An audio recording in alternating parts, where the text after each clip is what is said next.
fois les genres, c'est vrai que Ce sont des évocations poétiques. et en même temps un travail donc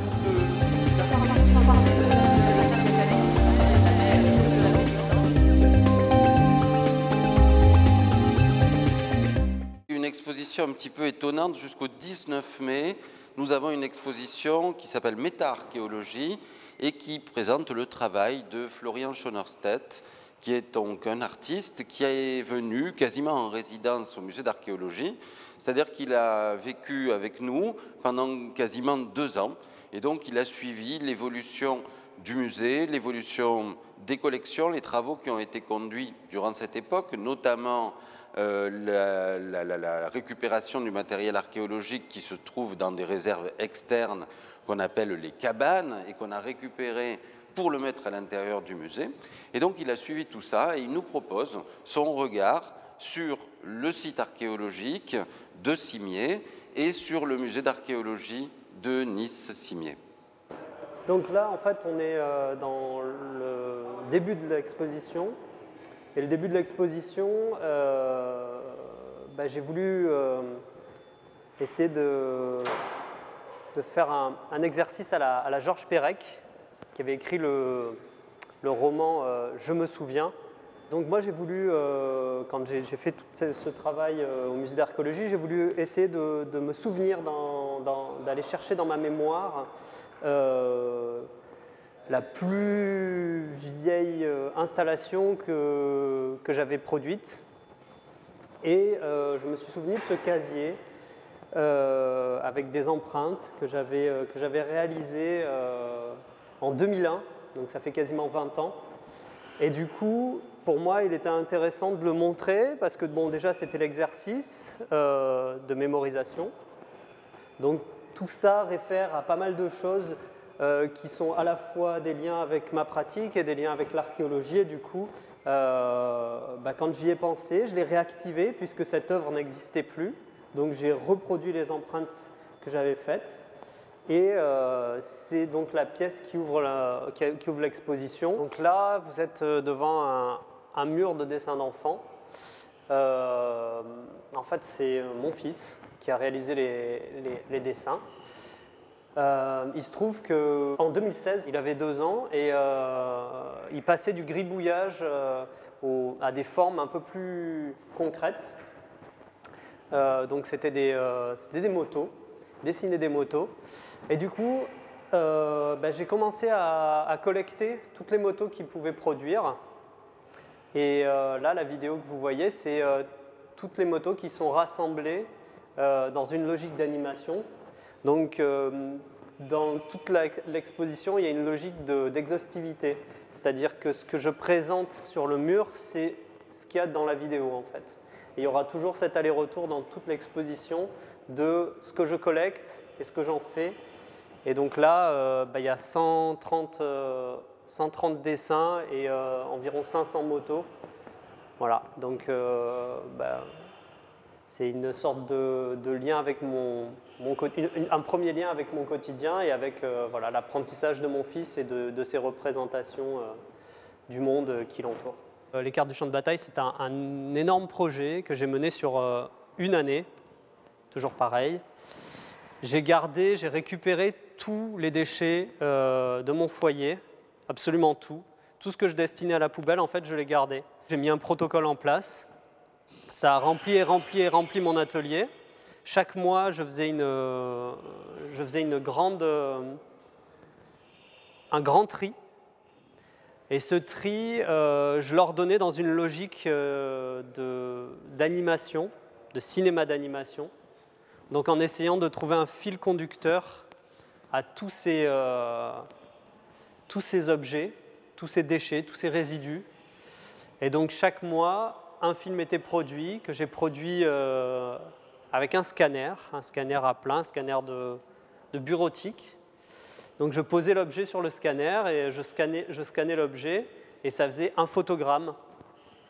Et donc là, vous avez 4 écrans où chaque écran représente un trimestre. Il se trouve que là, actuellement, vous avez un écran qui est noir. c'est parce que cette installation, elle a été détruite. Le disque dur où était rangée cette installation, où était stockée cette installation, a été détruite. Et du coup, j'ai pu récupérer que ce qu'il y avait sur Internet. Toutes les vidéos que j'avais stockées sur Internet, j'ai pu les récupérer. Donc les 10 premiers mois. Et là, vous avez les 2 derniers mois, c'est-à-dire novembre-décembre, qui n'existent plus et qui n'existeront plus jamais, puisque la collecte, je l'ai complètement reclassée. Là, vous l'avez, donc en physique.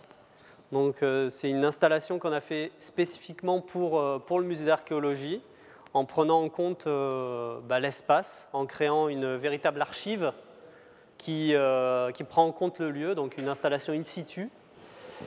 Vous avez à la fois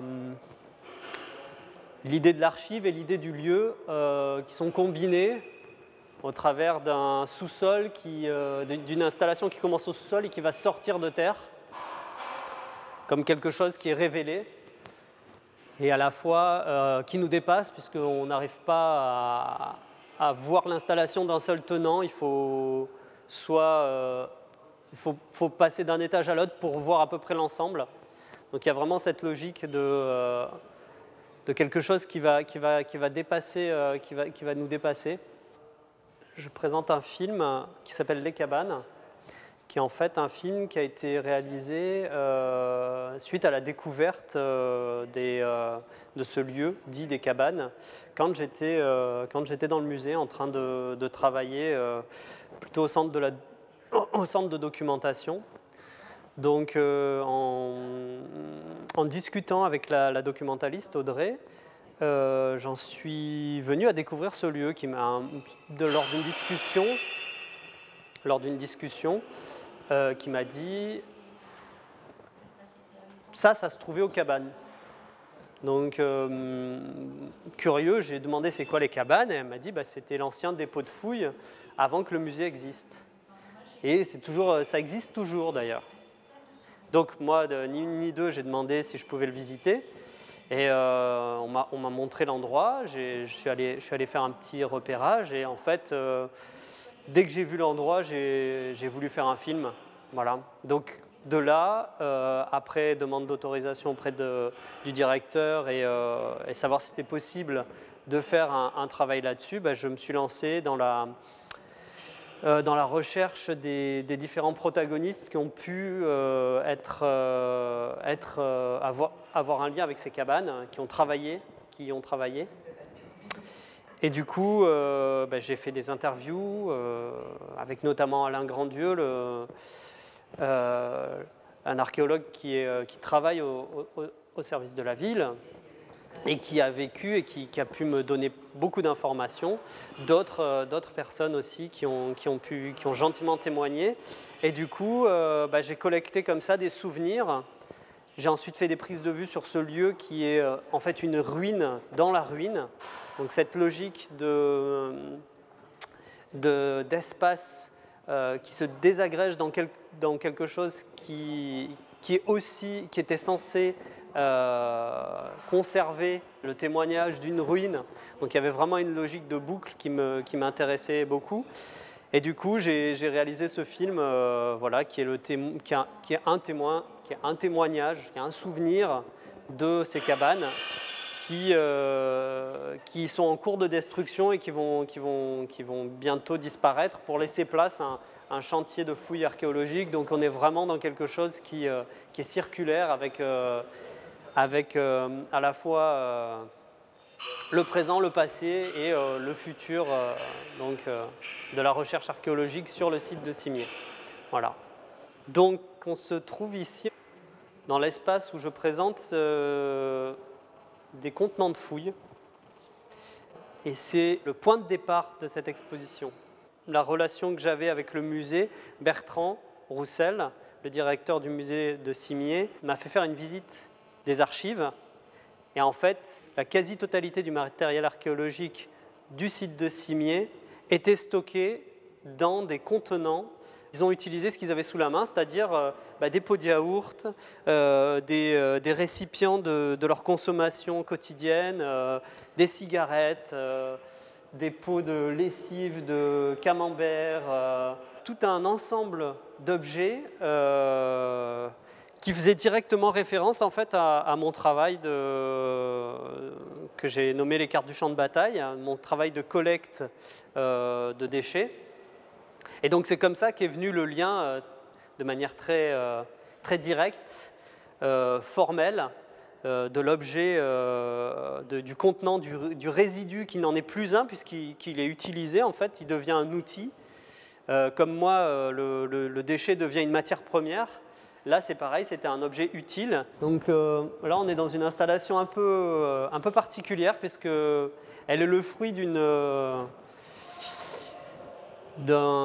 construction mentale. Comment produire un son de fracas de tesson que vous avez là. J'ai commencé à réfléchir à savoir comment je pouvais le produire. Donc, je ne pouvais pas casser du matériel archéologique. Il fallait que je casse des pots qui soient entiers. Vous avez un témoignage de ce qui s'est passé, en fait. Vous avez les traces du fracas. Et donc, j'ai demandé aussi à David Argy, un preneur de son, qui travaille avec moi sur les films que je fais, de venir faire la prise de son de ce fracas. Donc, on a mis en scène tout ça. Et au lieu d'utiliser une caméra classique, ce que je voulais faire au départ, j'ai utilisé la caméra de surveillance du musée. Dans les vitrines, vous avez les 7 pots et le remanié, ce qu'on appelle le remanié, c'est-à-dire tout ce qui s'est étalé sur le sol et que je n'ai pas pu récupérer au moment de la casse. Donc vous avez 8 sacs qui sont présentés, plus les écrans qui viennent témoigner de ce qui s'est passé un soir dans le musée, la création de faux et la création de sons aussi.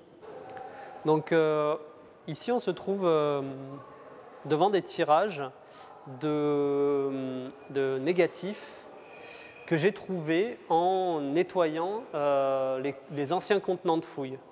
Donc, quand j'ai réceptionné les contenants de fouilles, j'ai tout nettoyé, c'est-à-dire que c'était plein de terre, c'était sali par la terre, parce que ça avait cette utilité-là de stocker les tessons qui sont pleins de terre. Donc, j'ai nettoyé. Et dans une boîte en fer, j'ai trouvé des négatifs. J'ai pris ces négatifs, je les ai scannés et je les ai retirés sur des plaques de verre afin de retrouver cet instant de découverte que j'avais pu avoir. Et donc il y a 11 tirages. On voit des photos de cimiers. On est quasiment sûr là que c'est des photos de cimiers. Et là, vous avez des personnages. Et il se pourrait qu'Alain Grandieu se trouve sur la dernière photo qui conclut l'exposition.